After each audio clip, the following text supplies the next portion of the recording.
Σαν βγεις στον πηγεμό για Μεσολόγγι, έναν καμβά με φύση και ιστορία θα την κρίσεις. Είναι ο τόπος που το νερό κυλά αβίαστα. Είναι η θάλασσα που σε ταξιδεύει, πηγή ονείρου, πηγή ζωής, που σε κάνει να θυμάσαι όνειρα πολλά, όνειρα μεγάλα, που έγιναν κρίσταλα στις θάλασσας στα νερά και ελιάζονται σε αλμυρά τηγάνια. Τόπος γεμάτος έρωτα που χάνεται στο φως της μέρας, μεθάμε ατελείωτα ξενύχτια και τελικά σβήνει στις βαθιές σκιές της σκοτεινής θάλασσας. Τόπος που γεννά την ατέρμονη δίψα για ταξίδια της καθημερινότητας, σε πλακώστατους δρόμους, με προορισμό τα ρηχά νερά της λιμνοθάλασσας. Μα ποιος μπορεί να αντιληφθεί τη χαμένη ζωή? Η βάρια αδιανά και γαΐτες με σταλίκια δίχως όθηση. Μα ποιος μπορεί να αντιληφθεί αυτή την απώλεια? Χιονά το αλάτι, μήτε στις αλικές, μήτε στα τηγάνια, μήτε στο νερό. Μεσολόγγι είναι καινούρια πανιά, καθαρός ουρανός. Το νερό που κυλά στα κρυφά του χαρτιά, μπαλκόνια ψηλά και όνειρα. Είναι τα πράγματα που ξεχνώ και δεν θέλω να ξεχάσω. Βαλτωμένη μόλι, ψηλόλιγνα καλάμια, ανεμοδερμένες πελάδες.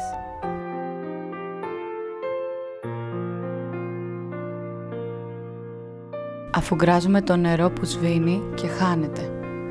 Μεσολόγγι είναι θάλασσα, λιμνοθάλασσα και ένας ήλιος νάρκισσος που αντανακλά στο κίτρινο ηλιοβασίλεμα. Είναι χαλίκι στο μανίκι σε μια γαλανή γωνιά του κόσμου.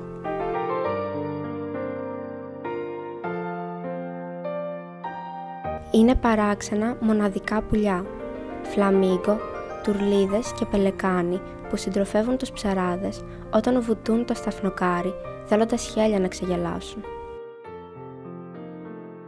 Μεσολόγγι είναι το νερό που κυλά στις φλέβες των νέων. Ξενιτεμένοι σαν φεύγουν από τον τόπο αυτό.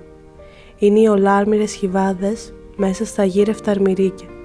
Είναι η βόλτα πάνω σε ένα ποδήλατο της ξενιασιάς στο δρόμο της Τουρλίδας, κοντά στη μαγεμένη θάλασσα, δίπλα στο θρώισμα των καλαμιών που μουσικό κομμάτι χτίζουν. Μεσολόγγι είναι η μέρα των Βαγιώνε στη μνήμη των πολεμιστών. Στην έξοδο του Μεσολογγίου τιμούμε τη θυσία τους. Αυτή η μνήμη θα σε αγρυπνά από τη λύθη, την κατάρα, και σαν έρθει να σε ξαναβρει του ήλιου ηλιακάδα, σκοτάδι, φως και όνειρα θα βγουν για να σ' αγγίξουν. Τις φλέβες σου με αίμα, θάλασσα και νιώτη να γεμίσουν. Μεσολόγγι είναι ελπίδα, σύμβολο ελευθερίας, πόλη ιερή που ξυπνά τον ελληνισμό και συγκινεί. Από όπου χαράζει, ως όπου βυθά, τα μάτια μου δεν είδαν τόπον ενδοξότερον από τούτο το αλωνάκι.